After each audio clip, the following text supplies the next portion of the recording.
Alors bonjour à tous, on va se retrouver du coup sur une autre game pour voir un petit peu le résumé de l'ère moderne et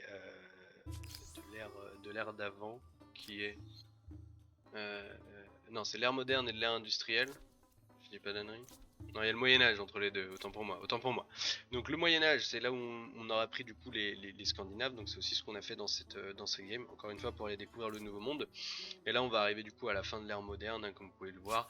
Donc, une fois que j'ai fini de conquérir mon continent, qui était celui-là sur cette game, donc voilà, j'ai conquis tout mon continent et j'ai commencé à prendre les Scandinaves. Du coup, pour aller chercher le nouveau monde. Donc j'ai envoyé quelqu'un de ce côté-là, j'ai envoyé quelqu'un de l'autre côté, et puis bon bah voilà, j'ai découvert le nouveau monde qui était juste là. Alors le nouveau monde c'est relativement simple pour s'installer dessus, donc une fois que vous avez balancé vos Scandinaves, bah, j'ai continué à faire la guerre aussi pour finir de conquérir mon territoire. Il se trouve qu'en plus il y a eux que j'ai rencontrés qui ont commencé à me saouler, du coup je suis allé faire la guerre contre eux, j'ai foutu le bordel sur leur continent, j'ai pas pris de ville, j'en avais pas d'intérêt, mais j'ai clairement foutu le bordel, et d'ailleurs il s'est passé un truc assez chelou. J'étais en guerre contre les jaunes qui avaient comme vassaux les violets et les verts, et ça c'était une ville des verts, ça c'était une ville des violets. Et quand je les ai prises et que j'ai poutré les oranges, ils ont perdu leurs vassaux et les deux trucs sont restés buggés. Voilà, ils appartiennent à personne. Donc voilà, je sais pas pourquoi, mais ouais, chose à savoir. Donc bref, je m'en fous de leur continent, eux, je veux essentiellement commercer avec eux, je veux pas forcément les poutrer, en tout cas pas maintenant. Après, si vous voulez le faire à la dernière, dans la dernière phase de jeu, vous pouvez. Là, mon objectif, c'est vraiment le nouveau monde, donc, qui est juste là. Et donc le nouveau monde, hyper important, il faut pas partager dans les traités, il ne faut pas, alors pas les bleus parce que eux, forcément, c'est mes vassaux, faut pas partager les cartes. Si vous partagez les cartes ou si vous êtes en alliance avec quelqu'un avant d'arriver au nouveau monde, quand vous allez arriver au nouveau monde, ils vont découvrir le nouveau monde en même temps que vous. Et donc, ils vont aller s'installer. Et donc là, vous allez devoir vous battre contre votre alliance, enfin, voilà, les gars que vous avez PL, quoi, littéralement, puisqu'ils n'étaient pas censés savoir où c'était. Et le mec avec qui vous êtes en alliance, souvent c'est quelqu'un qui est pacifique. Et comme il est pacifique, il est en accord de partager ses cartes avec d'autres mondes, voire en alliance avec d'autres mondes. Et donc finalement, il y a tout le monde d'un coup qui est au courant de l'existence du nouveau monde. Si vous voulez conquérir le nouveau monde en mode pépouze tranquille qui est que vous, et les barbares, les indigènes, bah, littéralement partagez pas vos cartes, faites pas d'alliance. Donc ça c'est déjà une petite astuce clé. Deuxième astuce clé, ça va être de prendre la politique, et ça faut le faire pendant l'ère du Moyen-Âge parce que ça coûte moins cher. À chaque fois que vous passez d'air, ça coûte plus cher de, passer, de mettre en place des politiques. C'est voilà, droit foncier, propriété héritée, ça va vous permettre de revendiquer et de rattacher et fusionner des territoires avec de l'argent au lieu de l'influence. Et littéralement, c'est complètement cheaté. C'est ce qui vous permet de conquérir le nouveau monde. Parce que grosso modo, ça va vous demander 1000 gold, un truc comme ça, de rattacher jusqu'à 2400. Enfin, regardez, moi, cette ville, combien elle a de territoire? C'est genre juste insane. Et si jamais je veux en rattacher un de plus, ça me coûte que 2851. C'est genre que dalle. Donc moi sous le nouveau monde, souvent j'ai ça et je fais que deux villes. Ça vous permet de pas trop monter au niveau des trucs des villes et de pas trop dépasser votre cap. Hein. Deux au-dessus du cap, c'est vraiment le max que vous pouvez vous tolérer de manière générale. Ça m'est déjà retrouvé dans des games d'être en déficit d'influence. Alors là, c'est vraiment le bordel. Donc voilà, littéralement, dépasser pas de ville et utiliser cette mécanique pour pouvoir conquérir bah, l'intégralité du continent. Une fois que vous aurez deux continents après la game, elle est pliée. Là, de toute façon, elle est déjà pliée. D'ailleurs, c'est pour ça que je l'avais arrêté, ça m'avait saoulé. C'était plié. Donc, pour expliquer un petit peu l'ère du coup du Moyen Âge, bah, vous allez faire la guerre contre les indigènes du Nouveau Monde. Les indigènes du Nouveau Monde, ils seront aussi au Moyen Âge, donc ils auront à peu près les mêmes classes, les mêmes armées que vous. Donc du coup, ça fait des combats qui sont assez intéressants. Après, c'est des indigènes, du coup, des barbares, du coup, ils ont des comportements, ils ont tendance à faire se balader leurs troupes un peu partout, donc vous les attaquer un peu partout. Ils ont tendance à venir vous piquer, venir vous piller, pardon, des avant-postes, donc c'est relou, faut toujours laisser quelques petites troupes en arrière pour aller péter. Juste vous vous rapprochez un peu de l'avant-poste, ça leur fait peur, ils se barrent, ou alors ils arrêtent de piller, ils courent vers vous, comme vous êtes trop loin, vous avez le temps de ne pas déclencher la guerre, donc même avec parfois deux troupes qui se baladent par-ci par-là, vous arrivez à ne pas vous faire piller, au pire vous le faites piller, bah, vous allez refaire un avant-poste. Voilà, vous avez perdu de l'influence, c'est comme ça. C'est le jeu Mappo Lucette. Donc c'est une phase qui est relativement simple, hein. On envoie du coup les bateaux de chaque côté. Alors regardez, là par exemple, map particulière, on a des îles qui ont pop. On a des îles qui ont pop, et donc littéralement, avec les îles, même si vous n'avez pas les Scandinaves, vous pourriez largement découvrir le nouveau monde. Si on était parti là, qu'on avait suivi les îles, tac tac tac tac tac, là ici on peut cross parce qu'il faut passer au moins 2 tours, enfin un tour complet en haute mer pour des pops. Et après, si on était venu là, on aurait très bien pu trouver un moyen. Alors après, il faut tester, hein. Vous n'allez pas envoyer vos 4 navires d'un coup, voilà, vous allez envoyer un par un. Et vous pouvez essayer de trouver le chemin le plus court pour rejoindre sans rester trop longtemps dans la haute mer et découvrir le nouveau monde. Donc ça, par exemple, vous pourrez le faire même tout début de game.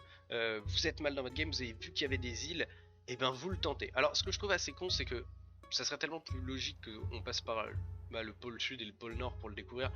En l'occurrence, ça dépend des cartes. Peut-être il y a des cartes où c'est possible. Moi, la plupart du temps, c'est quand il y a des îles comme ça. Donc, vous voyez, par exemple, celle-là, là, peut-être là, ici, c'est mort. Par contre, de là à là, c'est sûr que ça passe. Et franchement, je le vois pas, mais de là à là, je pense que ça passe aussi. En tout cas, de là à là, on le voit. Il y a moyen d'y aller sans avoir les Scandinaves. Voilà. Donc, si vous n'avez pas les Scandinaves, c'est pas foutu. Vous n'êtes pas obligé d'attendre l'ère moderne, qui est l'ère d'après. Du coup, c'est celle où je suis actuellement, pour pouvoir découvrir le nouveau monde.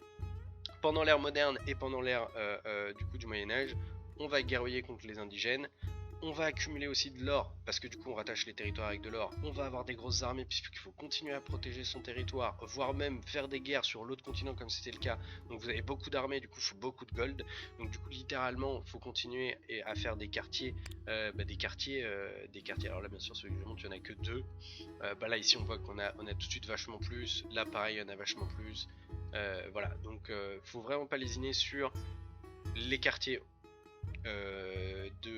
économiques, les marchands, et les quartiers scientifiques toujours. Donc ça, les quartiers scientifiques, à partir de maintenant, c'est pratiquement plus ce que vous allez faire uniquement. Hein, les 2 aires qui vont suivre, moi d'une manière générale, je prends soit les Français, soit les Britanniques. Si vous avez besoin de guerroyer, je vous conseille les Britanniques parce que bon, les tuniques roses, elles sont juste tellement cheatées. Donc voilà, si vous n'avez pas besoin de guerroyer, je vous conseille les Français qui vont vous donner un bonus absolument génial sur la science, plus 1 de science par population.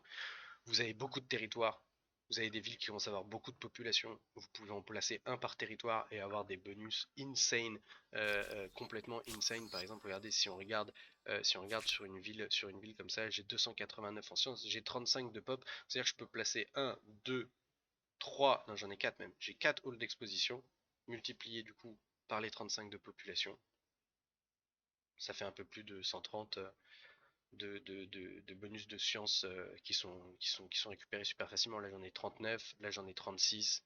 Donc vous voyez ça va super vite, là j'en ai 34 et sur le nouveau monde, là j'en ai 19 mais j'ai plein de territoires. Donc voilà, littéralement ça va très très vite après. Donc c'est plutôt cheaté, pareil, bénéficier des merveilles qui vont vous filer de la science. Hein. En l'occurrence, est-ce que j'en ai une ouais, c'est plus 5 sciences sur les sites sacrés. C'est la seule que j'ai. Ouais, alors dans cette game, j'ai beaucoup squatté les airs, ce que j'ai pas fait dans la game précédente. Du coup, quand on squatte beaucoup les airs, on accumule plus vite des points d'air et donc de la gloire, mais par contre, on n'a pas on n'a pas les merveilles. Par contre, les merveilles, on peut les voler aux autres quand on leur pique leur territoire, on leur pique leurs merveilles, ce qui fait qu'on arrive quand même à en récupérer quelques-unes grâce à cette mécanique.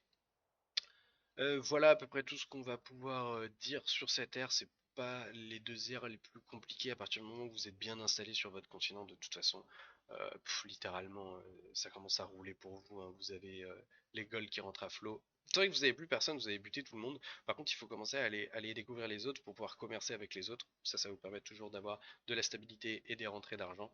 Donc c'est vraiment pas à négliger. Et puis après on va sur le nouveau monde et puis on fait, alors ça c'est assez rébarbatif, on est un peu au retour back to le néolithique avec des troupes un peu mieux par contre, et on se balade, on découvre le territoire, on pose ses avant-postes, on les rattache, et voilà. Donc là c'est hyper important d'avoir effectivement être expansionniste, hein, sur une ère comme ça va aller relativement vite. Donc là moi je vais attendre d'avoir les 39, donc voilà je vais attendre de pouvoir attacher tout ce côté là et d'avoir les 39 pour maximiser à mort cette ère et avoir la gloire de 331 qui va arriver. Après, comme vous pouvez le voir, honnêtement, j'en ai pas besoin. Hein. J'ai x2 par rapport aux autres.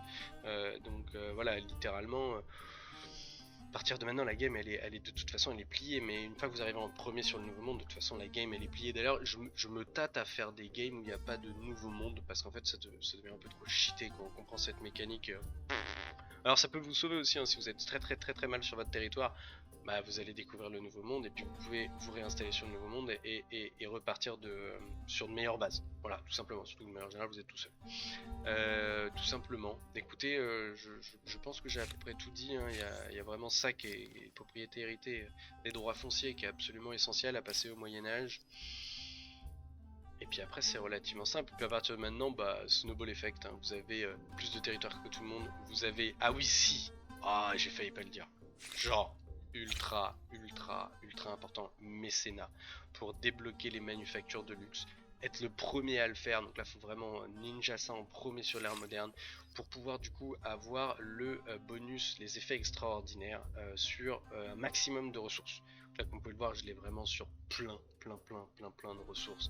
Et donc, bah voilà, plus 20 en stabilité, plus 10% en sciences, plus 2 d'industrie. C'est ça ton. Non, voilà, on est d'accord. Plus 25% en nourriture, plus 50 en stabilité. Là, ici, j'ai quoi? J'ai plus 30% en nourriture, plus 60 en stabilité, plus 25% en nourriture, plus 50 en stabilité. Là, ça, c'est de la prod, plus 30% en prod. Bref, on va vraiment aller squatter ces effets extraordinaires. Puis à partir de ce moment-là, oh, c'est terminé. C'est terminé. Moi, ce que j'ai à regretter, c'est qu'il n'y ait pas plus de batailles navales à ce moment-là.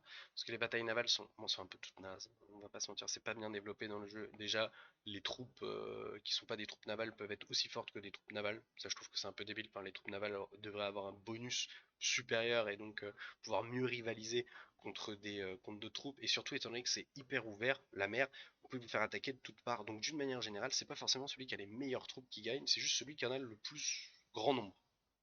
Du coup, ça réduit quand même l'intérêt.